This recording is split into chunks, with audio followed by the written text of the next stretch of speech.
Welcome to Right on Track, a songwriting podcast. Thanks to Tone for tuning in. I'm Demi Michelle Schwartz, and I'm thrilled you're joining me on my songwriting journey. So kick back and relax, don't fall flat, and remember, stay right on track.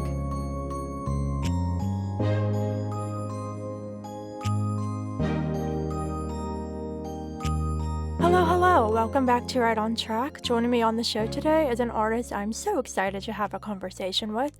Please welcome Rebecca Correia. Hi, Rebecca. Hi, Demi. How are you? I'm fantastic. How are you? I'm great. Fabulous. Thanks for having me. Yeah, absolutely. I'm so excited to have you. We have lots to chat about today. But before we dive into all of the specifics, I would love for you to share a little about yourself and your journey in music so far. So, I'm from a little town in Massachusetts called Rochester. It's a town that has no stoplights, a sleepy little town, a lot of farmland. And I grew up in a house that's 300 years old, or just about 300 years old. It's an old farmhouse. And I grew up surrounded by nature and animals. I'm the daughter of a second generation barber and a first grade teacher, so an educator. I grew up teaching some riding, horse riding lessons, but also found my way towards music very early on. Just gravitated towards piano, singing, any instruments I could get my hands on. Started writing when I was in fourth grade and have just followed it ever since, and made my way to Nashville. I went to school also for music. That is awesome. And I think nature in general, like growing up in that area, I think that offers a lot of inspiration in many areas, like music, writing, any kind of art. And so, do you think that contributed to your inspiration once you started to get into songwriting? Absolutely, without a doubt. Nature, being on the farm, being around animals, learning a work ethic. It's a lot of hard work to grow up on a farm, and we're also 11 miles from the ocean. And historically, the ocean has inspired, I mean, probably millions of people, probably even more than that. We're close to New Bedford, Massachusetts, which is where Moby Dick was written about. So we're close to the islands of Martha's Vineyard and Nantucket. So there's just a lot of inspiration that I pull from that experience alone. The just being able to drive to the ocean and look out and just see this vast, endless, literal endless sea ahead of you is something really, really special. Yeah. No, seriously though, like water in general, there has to be research on like inspiration with water because in the shower, in the pool, at the beach, like there's so many times where it's like, oh my gosh, like just inspiration strikes. And I don't know what it is about water, but that has to be studied because it's so true for so many people. Absolutely, without a doubt, without a doubt. We did one of my past music videos on a 100-year-old schooner that sails out of Marion, Massachusetts. It's called the Tabor Boy, and it was just such a magical experience. And just looking back at the video and then the pictures that we took of that experience was so epic, just so vast and bigger, larger than life. Yes, for sure. So, shifting gears into your songwriting, you started at a very young age, and I'm sure over time your process has evolved as you grew as a person and you learned more about the craft of songwriting. So, can you give some insight into how your songwriting started out and how that evolved over the years? Yeah, I like I said, was learning piano when I was in kindergarten, and gravitating towards anything that had to do with music. And in fourth grade, there was a family member that passed, and I sat down and wrote a song about that experience. At the time, it was probably a minute long, and it was just the concept of putting melody to the words that were explaining my grief at the time. And I started to learn that that was, a really great way to express good or bad what I was feeling, to also share with other people to help them heal, to make them, laugh at times, to make them smile.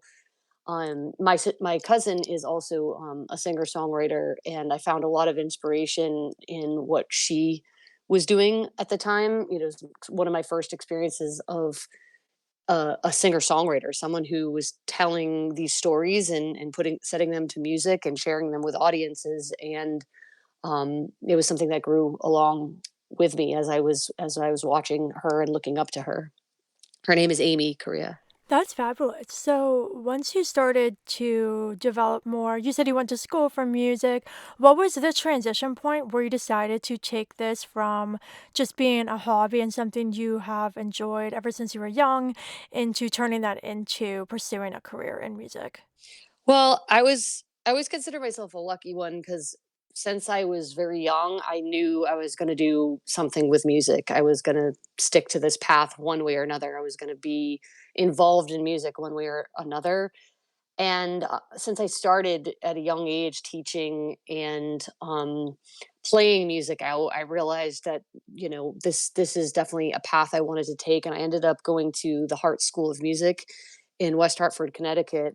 Initially, I thought I'd end up in Boston at Berkeley because that was kind of the quintessential thing that everybody was doing, and it turned out the suggestion of one of my music teachers. Her name was Barbara Trombley. She has passed, but she had suggested I check out Hart School because not as many people knew of it at the time, but it ended up being this incredible, intimate community of students and teachers, and I use the resources and the education that I gained from the Hart School every single day of my life and in my career as a singer songwriter. But I also teach students as well, so I have about 20 students that I teach right now, and they inspire me and help me hone in and sharpen my craft at what I do. That's awesome. I love that. And I also really like how you went to a school that maybe wasn't as well known. I went to Seton Hill University for music and English, which is a smaller school in the Pittsburgh area. And like I feel like a lot of people are like, "Oh, Belmont or Berkeley," but there are so many other smaller, more intimate schools with amazing faculty and can give you a great education. And it seems like you definitely found that. And I think it's really awesome how you are a teacher as well. And I can definitely see how teaching and helping others is a way for you to develop as an artist too. I feel like I'm in a similar situation with my other passion, which is writing. I'm an editor and I'm also an author, and I feel like every time I edit a client's manuscript, it's helping me better myself as an author because I'm engaging with the craft in a different perspective. And so I think it's really cool when we have those other roles that allow us to engage with our passions from a different angle, and it helps us with our art. I agree. I agree. And it's all, in my mind, all inclusive. I mean, it's sometimes people will say to me, oh, is that your fallback, or, is your backup plan? I'm like, I never had a backup plan. This is just all part of the story. It's all part of what I do. And maybe one day I put more energy towards one thing or another, but it's always going to involve music, no matter what. And it's always going to enhance that creative side of myself, and to be able to share that with the next generations. Or some of my students are older, some of them are in their 60s, and just being able to say that there's no right or wrong time that you can put this effort in, and you can change and develop and become more than you were the day before. Yeah, and I love that. I think it's really great for you seeing that from the teacher perspective. I think music is one of those things where you can be any age to engage with that art form and learn and perform. And so I think it's really cool that you're getting to experience that through teaching younger kids, but also older adults who all share the passion of music. Absolutely, and each of them teach me different things. I'm finding out about new artists and new songs that I wouldn't normally find out about from these younger students, and then my older students are turning me on to things that I didn't experience in real time, but they're so worthy. And I've adapted several cover songs for shows and different things from my students that I wouldn't have necessarily found unless they turned me on to it. So it's a really cool thing. Yeah, for sure.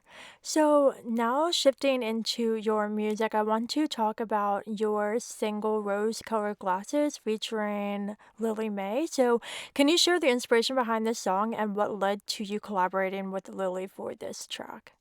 Yeah, I was writing this song at a friend's house, my friend Linda, I was sitting at her kitchen table and just reflecting on my life and different generations of women in my life, and also friends and colleagues that I've met throughout my travels in music, and some of the hardships and some of the victories that these people have experienced. And the song was inspired by a number of their journeys and their hardships and their triumphs. And it's about I think any person can relate to this song because it's about perseverance and just finding your true authentic self.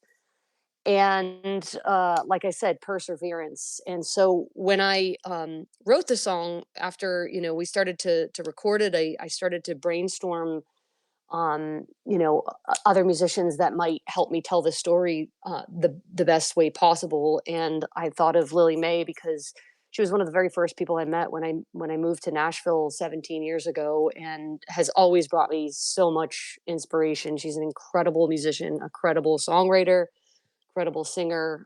She's had an amazing career working with a number of outstanding world class musicians. She's out right now with Post Malone on tour. She's playing fiddle for him at the moment. So she's just very inspiring, and I knew that she had has a lot in common with me in terms of being one of the rare birds, the rare women that are in the music industry, because there's not as many of us per se at this juncture as there are men. But we're here and we're strong, and we are making a lot of strides and sharing our stories as well. So it's just been an honor to have her be a part of this project with me. I love that so much. This song has an amazing message, and it's really great that you got the opportunity to collaborate with someone who you've known for a while and you joined forces to share this song with a great message. When it came time for the recording, did you actually go into the studio together to record, or was that a separate process? We went into the studio together. I had, worked with our friend Casey Wasner. Works out of the Purple House in Leaper's Fork, and he's an incredible artist and musician and producer and engineer. He does kind of wears all the hats. And we went in and laid down the instrumental parts, so the bass, the drums. He played almost everything on this particular track. I played some guitar on it, and Lily played fiddle.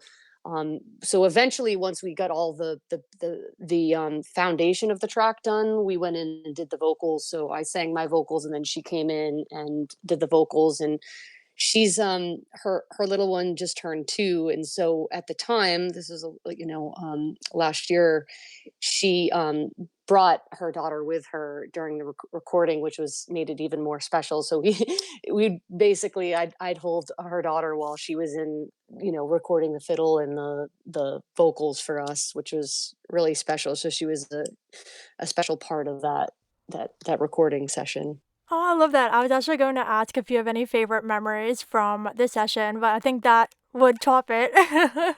Yeah, it was really special. Yeah. She's so cute. Aw. So, what do you hope listeners take away from this song? I hope that they find inspiration. I hope they find strength. I hope they can identify, even if it's identifying with a struggle that they've gone through. I hope they can see themselves in the story and see how far they've come, and that that they have the strength to keep moving forward. Perfect. Well, how have people been receiving this one so far? They're loving it. I've gotten so many great comments. We're almost to 1,000 views on our video, which is super exciting. I am an indie artist, so these are big accomplishments for someone small and mighty with big lofty goals and ahead of me. So we're really proud of that. The comments that people, the people that have shared, has meant a lot to us. And we did our debut of the video up in Boston because at the time when we recorded this and planned to put it out, we were like, well, we'll do a lot of live things together, but. It turned out that she hopped aboard this Post Malone tour, and so I went up to Boston to see them at Fenway, and we did some promo videos and shared the debut of the video together, which was really really special for us. And I got to be in the crowd and cheer her on in one of the most iconic places. Growing up in mountain in Massachusetts, there's not many places like Fenway, so it was very special to see her shine on that stage. Yeah, no, I'm sure it was. Well, congratulations on the release of this one. Thank you. You're welcome. So before we wrap up, I would love for you to share a little bit about your upcoming EP Flying. So if you can give a little snapshot of the songs on this project and the overall inspiration behind why you wanted to create this EP. Absolutely. I would say that rose colored glasses definitely inspired the idea of us doing an entire record or an EP together at the Purple House with Casey.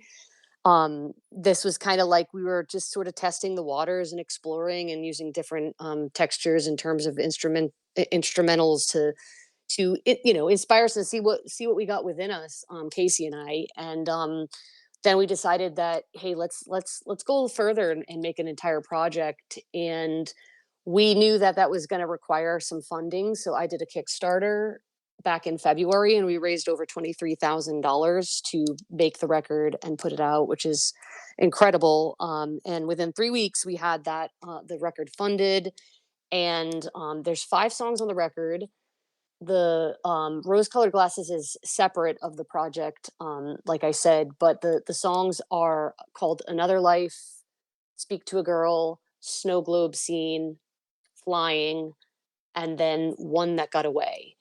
And it's definitely a growth record. It's talks about some relationships, whether it be romantic or personal, business or career relationships that that either didn't work out for good or bad reasons, whatever the reasons, that and it redirected me. And so that theme is there. And then also there's a song that's probably one of my favorite songs of all time, called Speak to a Girl.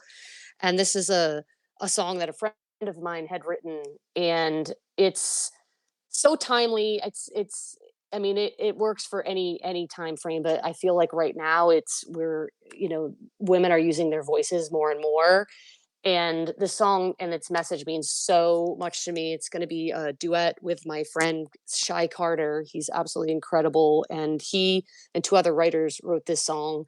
And it's been put out before by other artists. Faith and Tim put it out back in 2017, and I have been begging Shy to record this and put our version out for quite some time now. The song means so much to me. So that'll be our first single, coming out October 4th next week. And there is a ballad on the record as well. That a lot of my music is autobiographical and inspired by personal stories and experiences. And it's a story about a friend of mine, a former roommate, who had lost her husband tragically after they were married. And we lived together before and after this tragedy. And the song is written about my perspective of what it was like to sort of witness that grief, and celebrate the fact that she found the love of her life, but unfortunately he passed and was is no longer with us. And so it's a song about some heavy topics, and it kind of comes to a cusp with Flying, which is a song about growth of finding what's right for you, finding what works, finding the right people, being authentic, and setting yourself free. Not just folding to other people's desires and whims, and just being truthful to your journey and what works best for you. um so yeah, it's sort of that idea of a butterfly that is once a you know it's going through the metamorphosis, and it eventually is set free and is flying. And that's the vision of that song. It features the background vocals by Butch Walker. So I'm really excited because some incredible musicians contributed to this record. it's really, really special for me. Oh, I love it. And also, I'm over here smiling because butterflies are a huge part of my brand. And so I'm like, yes, the butterfly metaphor. Yep, I get it. I get you. No, that sounds like a Oh, I really love that. great project. And congratulations on creating this record. And I'm really, really excited for you to share these songs with everyone. Thank you so much. I this is like one of the most personal records. I know a lot of people say that, but for me, this is a big record for me. It really it's life changing for me. I've gone through so many changes in the past 5 years alone, and this is a for me very brave step that I'm taking on this record. So I'm excited for everyone to hear it. Yeah, well, I'm excited too. And to wrap up, what advice do you have for any songwriters listening? So, for any songwriters listening, I would say surround yourself with inspiring and supportive people, find your tribe, and don't give up. Just keep going no matter what. No matter what is thrown your way, just keep moving forward and staying true to yourself. Perfect. And that ties back to the whole perseverance topic from earlier. I think it is really important to keep pushing forward and chase their dreams. So, thank you so much for joining me on the show. Can you please share with everybody where they can listen to your music and connect with you online? Yeah, my website is rebeccacorreia.com, which is RebeccaCorreia. And I always remind people, my cousin taught me this, EIEIA, if you can't remember it. But the internet is a wild and crazy place, and even if you spell it, if you misspell my name, I've been around long enough that it will probably suggest the right spelling, and you'll find me there. But you can also find me at Rebecca Correia on Instagram. It's Rebecca Correia Sings on TikTok, and on Facebook, it's Rebecca Correia Music. So you can find me in lots of spaces. I'm on Spotify, iTunes, Amazon, anywhere where you can stream and download music. I am there. I have lots of great music and music videos on YouTube. So make sure you check that out as well. Fabulous. Well, thank you so much for joining me. My pleasure. Thank you for having me. It was great chatting Absolutely. with you. Yeah, you too. And listeners, that's a wrap on this chat with Rebecca Correa. And of course, until next time, stay Stay right right on on track. track.